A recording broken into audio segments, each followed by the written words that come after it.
Welcome back, guys, to Pokemon Violet, where last episode, after asking for the secret menu item within the Treasure Eatery, completing our gym test, we were confronted by the normal type leader Larry and fought for our 5th gym badge, with our ghostly Salt prevailing. Afterwards, we battled Nemona as Geeta washed on, before resuming catching in West Province Area 3, and then returning to school to attend some new lessons.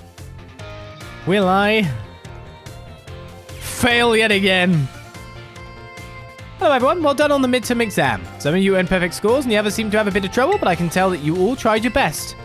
I'm quite pleased to say that every last one of you passed. I can only assume that this means you have all come to love numbers. Stay sharp and try your best for the rest of my classes too.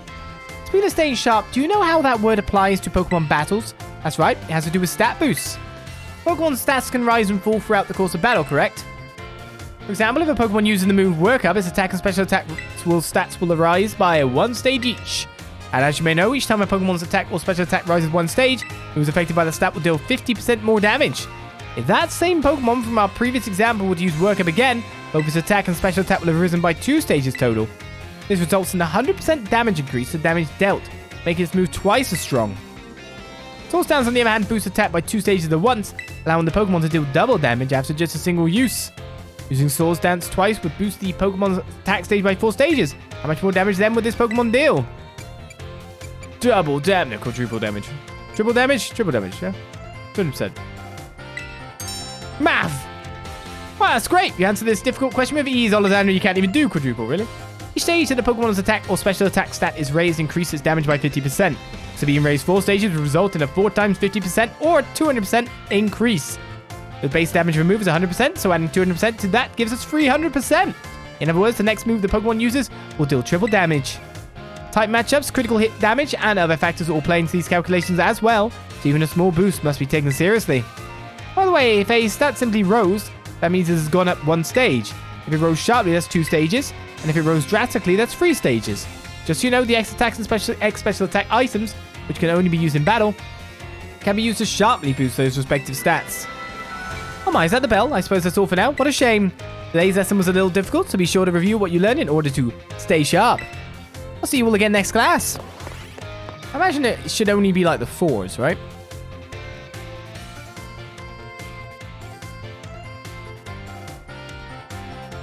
Gotta imagine it be somewhere around that region. Would it give you 5s and 6s too? It has. So it must be 2 classes everywhere. Well, we shouldn't hit everything right now. We should do half our classes. Maybe? I don't know.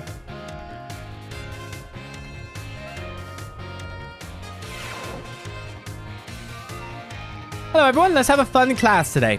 Did you make sure to review last class's material in order to stay sharp? I know it was a little difficult with all that talk of multiplication and percentages and the like, but today we'll be talking about percentages again to learn about probability. That may sound like we're going to have another difficult class, but did you know that all of you already deal with probability on a regular basis? Pokemon moves generally have a property called accuracy, which determines the probability that they will hit. The accuracy of tackle is 100 or 100%, so if you use tackle 100 times, you can expect it to hit all 100 times. The move Hypnosis, which puts opponents to sleep, has an accuracy of 60 or 60%. That means you could expect it to hit 60 times in 100 uses. But that another way, out of 100 uses, you could expect it to miss 40 times. Many of the truly powerful moves often tend to have lower accuracy, so when you're deciding whether to go slow and steady with moves that are sure to hit hard, or hard and fast with stronger but less accurate moves, you're already studying probability. Let me see it. Perhaps Surf and Hydro Pump would be good examples for this discussion. Surf has a power of 90, its accuracy is 100, and you can expect it to hit every time. Hydro Pump's accuracy is only 80, when it hits its power is 110. So between Surf and Hydro Pump, which move would you want to use yourselves? I mean, it depends on the situation. Oh my, I see. You're always considering various possibilities, Olizandri. May have made it sound like there was a correct answer here, but there's not. You're free to use any moves you wish. Factors like PP or number of targets hit, they make some moves more suited to certain situations. However, trading accuracy for power or vice versa is purely a matter of preference. This Surf versus Hydro Pump debate has been ongoing for quite some time. Personally, I'm more invested in debating the rock-type moves Rock Slide and Stone Edge. Oh, okay. Let me tell you, I could get really worked up talking about those moves, but... oh my, there's the bell. What a shame. Next class will be the last of our time together. So show up 100% ready to go. The last of our time. We're nearly done.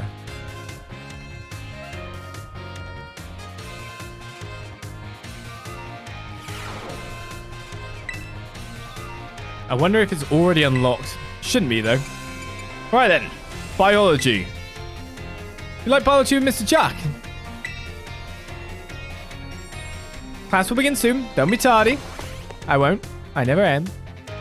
I pay attention, honest. Except when I'm in history. It's harder then. Don't know why.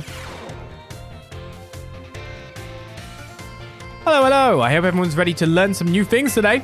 You all did really great on the midterm exam. Thanks for answering my little question at the end too. I'll be sure to keep your responses in mind. Alright, we're now heading into the last half of our classes together. It's time for our knowledge to evolve and grow, just like our Pokemon. Evolution, ha! Yep, evolution! Today we're going to learn about the fascinating phenomenon of Pokemon evolution. As your Pokemon battle and level up, they learn moves and get stronger. And for some Pokemon, once they've leveled up enough, their appearance changes and their stats increase, sometimes by a lot. That's Pokemon evolution. Pokemon become very strong when they evolve, making them trusty partners in battle. But some people prefer to keep their Pokemon in their adorable pre-evolved states. To do this, you just need to remember a certain button when your Pokemon begins to evolve. Say with me if you already know. To cancel evolution, press the Everstone. The B button. That's right, everyone B for best answer. The button you want when you need to stop a Pokemon from evolving is the B button. Well, okay, I'm just going to say, where do all these students have the B button? The belly button, yes. If you press this button soon after a Pokemon begins to evolve, you can stop him from changing. You can also let the Pokemon hold an item known as an Everstone to keep it from evolving. And keep in mind that the requirements for evolution differ from Pokemon to Pokemon. Some may evolve by having a certain item, such as a Firestone or Thunderstone, used on them. Others may have to learn a specific move or defeat a specific Pokemon in battle to evolve. The way Primeape evolves into Annihilape is especially strange. You see, there's a certain move that... Whoops, sorry, looks like we're out of time. I guess we'll have to end the class there today. Thank you all for your attention. Well, that tells us that. Also tells us evolve. Hey. You've always guessed it was a button on the Dex, but why would that control the Pokemon? Why would that affect the Pokemon? Does the Pokedex have a way of blasting Pokemon with non-evolution waves? What is the B button?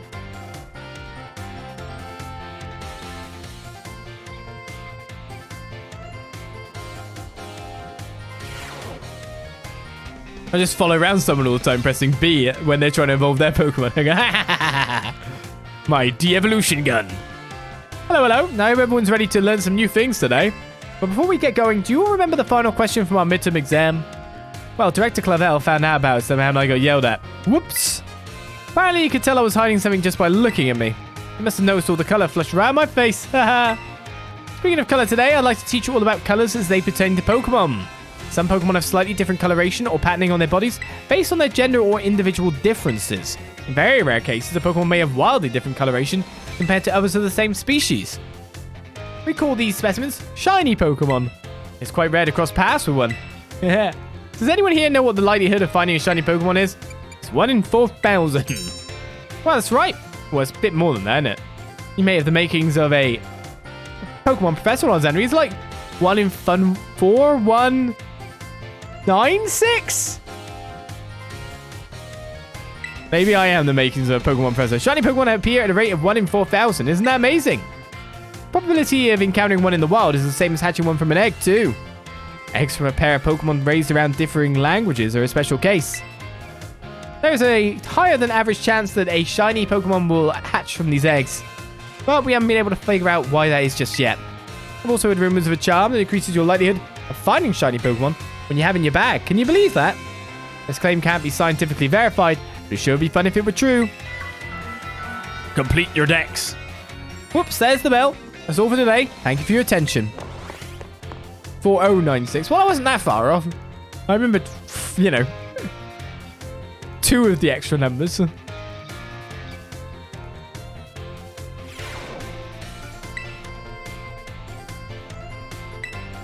All right, let's do history. And get the questions wrong because we're looking at her hair.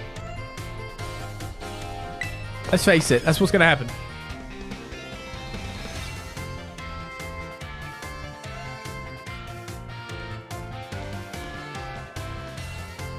you think I'll have more talking to do after? Greetings, my little students. Whatever you did yesterday is now a part of history. I was hoping to continue unraveling the marvels that history has presented to us today. However, I imagine your ability to concentrate has been spectacularly derailed by my midterm. Note your hair. I suppose changing things up for fun and variety may be a good idea every now and then. So allow me to tell you an old fairy tale that's been passed down in Paldea for generations.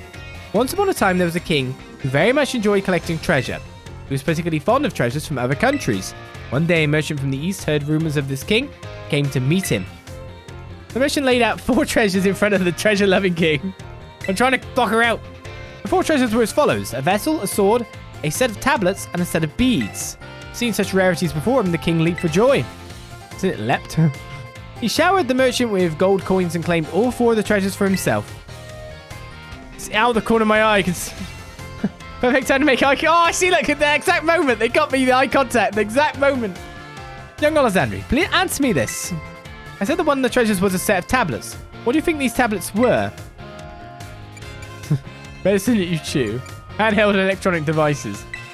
I'm assuming they're wooden planks for writing on. Correct. Your daily pursuit of knowledge serves you well. These particular tablets were wooden and used as a writing medium in the East in ancient times. As you may know, they fell out of popular use as paper became more universally available. For the king to consider these paper substitutes treasures, they must have been of superb quality. That, or perhaps they had some amazingly profound teachings written on them.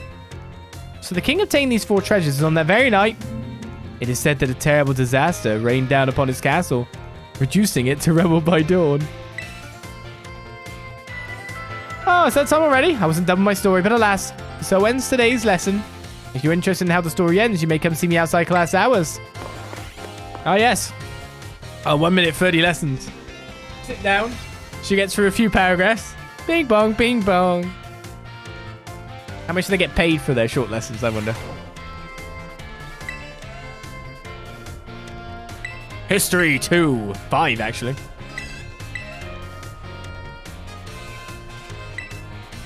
Let's go.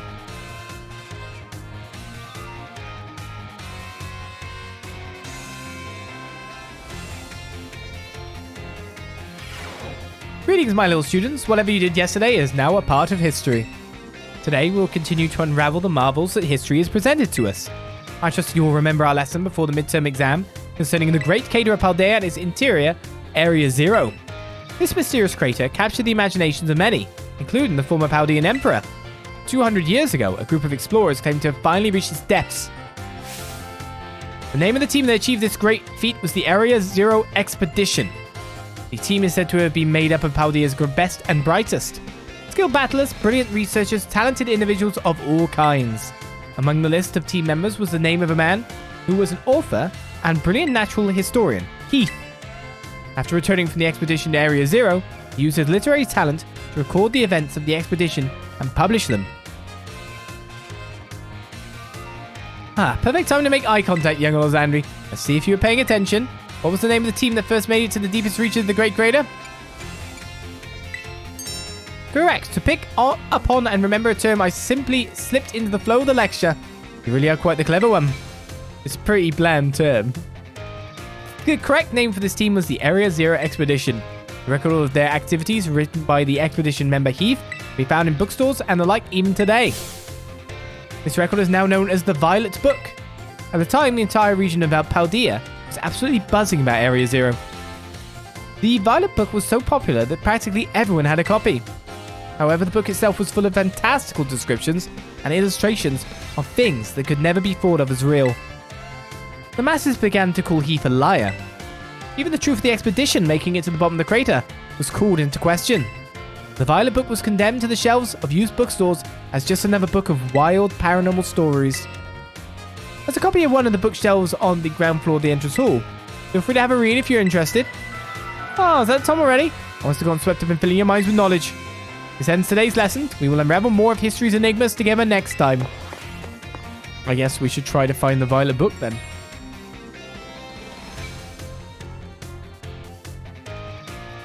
Wouldn't be bad to have a look at the Violet Book.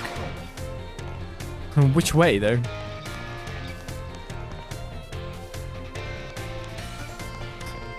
Yeah, what am I looking at?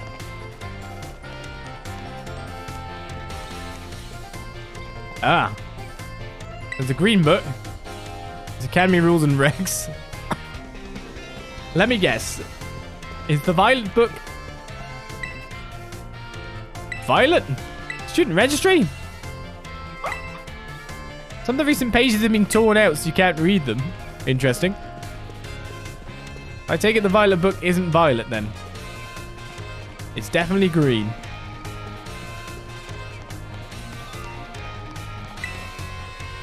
Pokemon Natures, no. Oh, there we go. It's the Violet Book, the mysterious purple tome. Do you want to read it? Sure. Which section would you like to read? Well, let's read it all, I guess. Bit by bit.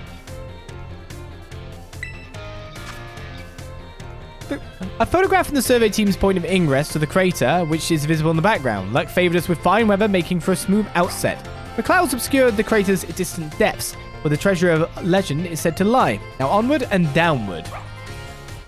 There are only tiny sections then. Within the great crater of Paldea lies the mysterious Area Zero, a place home to such landscapes, such plant life, and such Pokemon as we had never seen. It is inhospitable to human life, and as such, I suspect something altogether unknown to humankind sleeps in its depths. Look very angry there. There's actually 2 pages on that? I just skipped forward thinking it was loading. Photograph of the spot where the survey team rested on day 2 of the expedition. Note the strange symbols inscribed in the ground. Here, were they left by explorers in the time of the Paldean Empire? Or could they be older still? Regardless, they seemed as if they must hold some meaning. The cartograph. Legends form a spiral down the inner walls of Area Zero, offering a path of descent. Vegetation and sources of water are here as well. Legends tell that precious stones or wondrous fruits have long slept in Area Zero's depths, protected by some manner of guardian. Pokémon of Area Zero. Sketches by it's a Flamigo. Surprisingly, the Pokemon species we observed in the upper strata of Area Zero seemed little different from those seen outside of the crater. Now and then we heard unfamiliar cries from the lower strata. Monsters. As we descended further into Area Zero, we began to catch glimpses of mysterious Pokemon. Though we wondered if these compact, cruel beasts were indeed Pokemon at all. One of our team suffered a brutal blow from such a beast and was mortally wounded, forcing us to retreat for a time. A member of the survey team captured this photograph by chance. I noticed a passing resemblance to the Pokemon known as Donphan. Yet, differences such as its texture and the way it moves suggest it is biologically separate, to say nothing of its treads of iron. The Herba Mystica? Area Zero was home to wondrous herbs that instantly impart vigor when eaten. We dubbed them Herba Mystica and attempted to grow some in areas around Paldea. However, before we could harvest, the herbs were eaten by Pokemon, which in turn grew large and strong. We call these Titan Pokemon. We've read that before. Or seen that before. Mysterious plates. During our descent into Area Zero, we came across a buried metal plate inscribed with a strange symbol. We attempted to shave off a piece of the plate, but failed to leave even a scratch. Even determining the nature of the metal seems beyond modern science. We know not why the inscription was made, let alone how. There's so much stuff here! Legendary treasure. Countless days into our descent, we reached at last the very depths of the Great Crater. There we found a cave with formations of gemstone, shining blindingly bright as far as we could see. Perhaps that strange light itself is the guardian said to watch over treasure deep within the crater.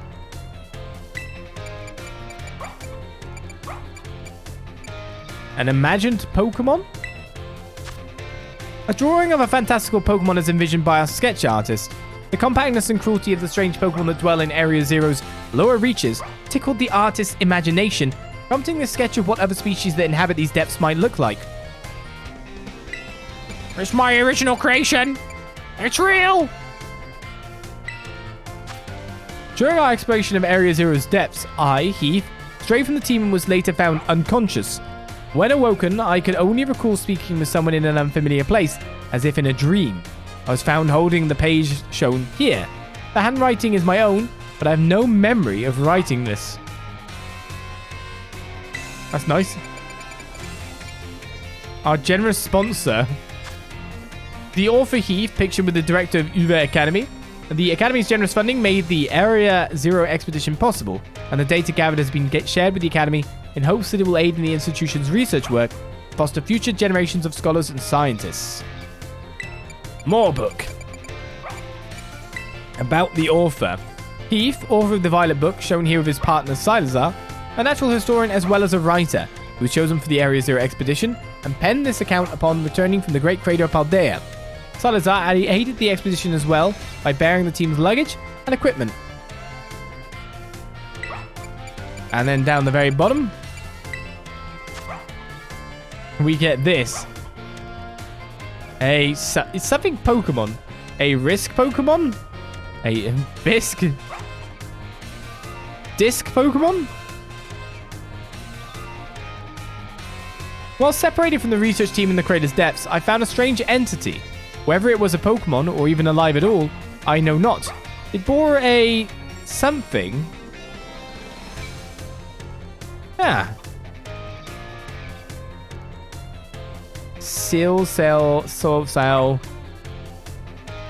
Cell? No. Soul. With layers of overlapping hexagons. Shell. So that's actually... It is actually a shell. It's actually 2 letters missed out from there instead of 1. In fact, there was 2 letters on other ones as well. I thought it was just 1. Or shell with layers of overlapping hexagons and gleamed brighter than gemstone. Viewed as a whole, it resembled a mysterious, brilliant disc. I think it is disc.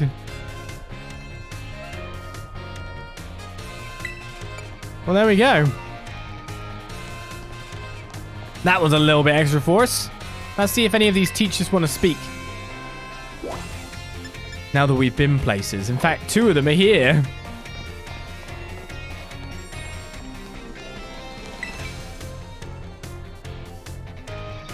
Why, this is Olizandri from Class 1A. Are you perhaps interested in the rest of the old tale I told you in class? I mean, I could have just read the book. It is convenient that you would take the bait I presented in class. A vessel, a sword, a set of tablets, and a set of beads. After obtaining these 4 treasures, the king's castle was destroyed. Why, you ask? Because these 4 treasures were actually 4 Pokémon. As these Pokémon were passed from human hand to human hand as treasures, they slowly became tainted by hubris and greed. Finally, after coming in contact with the rapacity of the king at the time, they awakened as disasters and began to rampage out of control. The king called for renowned Pokémon wielders to defend the country, and after a fierce battle, these incarnations of disaster were quelled. It is said that these 4 Pokémon were then sealed away somewhere in Paldea. So what do you think? Would you say the story is just make-believe? I've removed 3 stakes so far. I wonder if there's 4. No. Very astute of you. I have read many historical disaster reports, personal journals, and the like. There is much to support the truth of this story. If I am able to prove the story's veracity myself, I will be sure to let you know. We're even close to a mystery, I thought. That's the other person I'm looking for is you. Oh, hey, Olizandri. Sorry, were you looking for me? I've been away from the nurse's office lately. Did you need something from me? No. What? But then why'd you come over to talk? Oh, well, I'll heal up your Pokemon anyway. Just chatting. There you go. A little first aid. Must really be having an adventure out there, judging from those scrapes and cuts. Oh yeah, I guess it is pretty unusual for me to be out of the nurse's office like this. Well, I'm actually doing a bit of studying. Thought I'd try my best at the health teacher certification exam one more time. You can do it. I believe. Just so you know, it's totally not because I'm inspired by a certain somebody working hard at their treasure hunt, okay? Well, maybe I am just a little bit. So, you know what? Thanks. Yeah. Oh, my break time's almost over. I know you'll be cheering me on, Olizandri. We're trusted by Nurse Miriam now.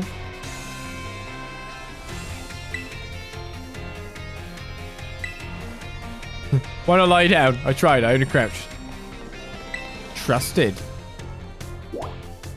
Right, the cafeteria is the only other place. I think she trusts a little bit too easily, to be honest.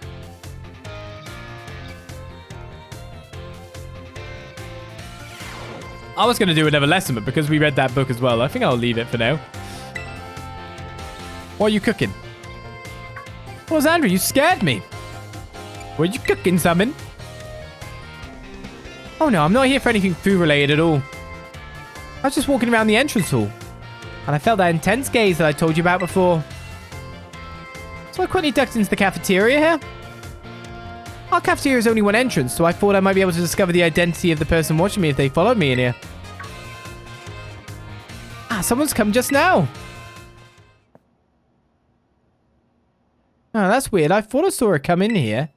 I guess I won't be able to ask my question today either. That girl, I feel like I've seen her several times before. She seems to be a student here, but I get the feeling that her question is not about her studies. Next time I see her, maybe I'll go start up a conversation myself. Could have been a little scary being here on my own. I'm glad you were with me. You feel trusted by Miss Dime. I was a bit thrown during that conversation because I noticed there was a potato peeler hung up on the things there. I was like, is that really where you put that? There should be a better place to put that, you know?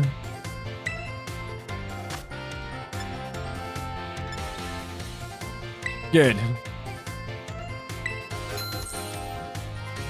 I don't want encounter power, and it sucks that I seem to have to remove it from there. Encounter power, bad!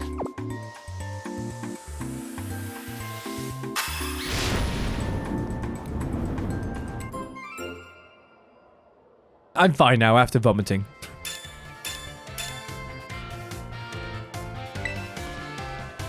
Nom nom nom. Right then. Off we go then.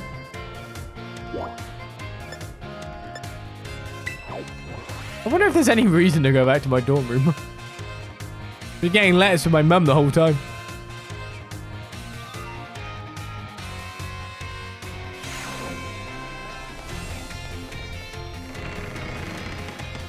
Okay. We have our next goal. Our next target.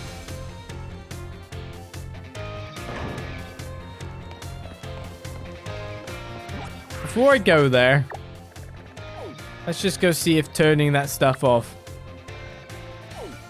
Oh, come on, you. I haven't even tried going down the bottom yet.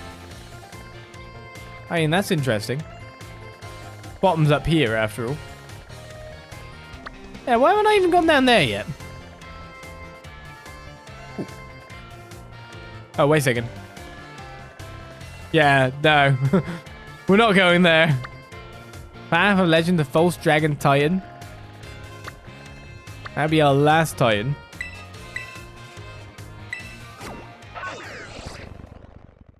Let's not go down there.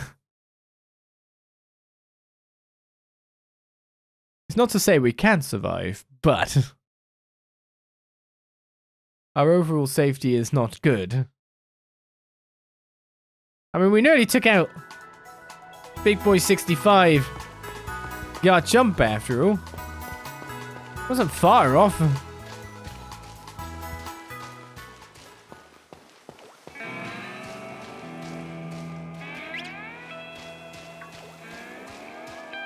That's Hi, are you a non-flying one? Persian!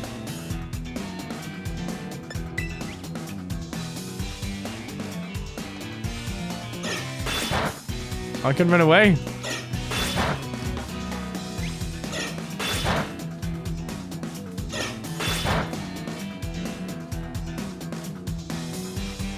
You're still just a standard bombardier then. Let you.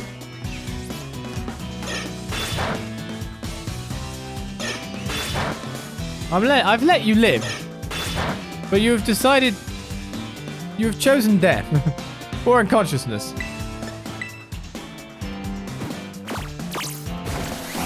It's fine, I'm using an attack anyway.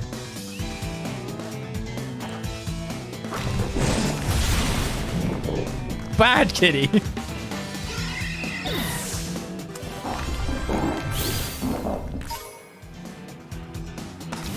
randomly attacked by Bombardier as soon as I finished.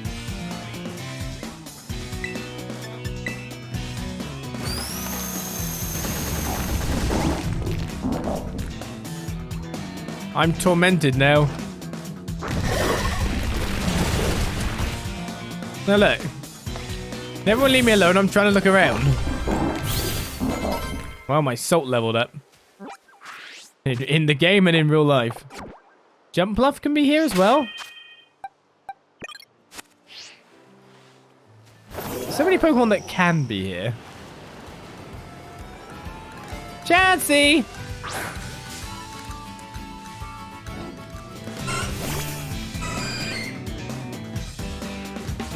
I don't like a skin apron? No. I don't think anyone does.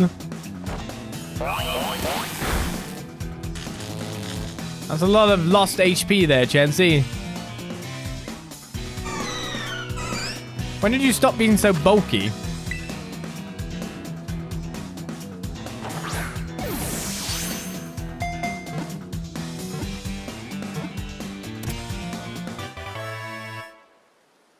Good old Chansey. I guess when Blissey was created, I don't know. The experience you get off that. Poor Mott is gonna learn. Oh, close combat! Yeah, learn that.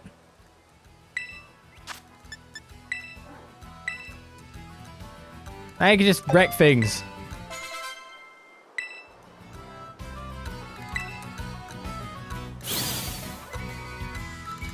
Chansey! It walks carefully to prevent its egg from breaking, however, it's extremely fast at running away.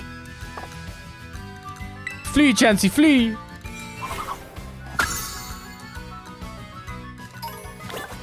Still far from a Blissey, I'm sure. A Bombardier randomly attacking here.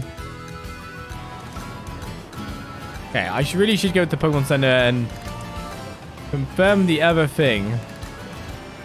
By the look of it, my shiny luck has gone faded and failed. What are we gonna do? Ultra Ball! That's what we're gonna do. Da, da, da. I'm rich now.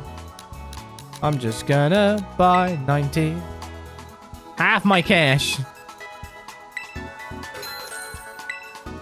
But there we go. Should need to buy another one of them for a while.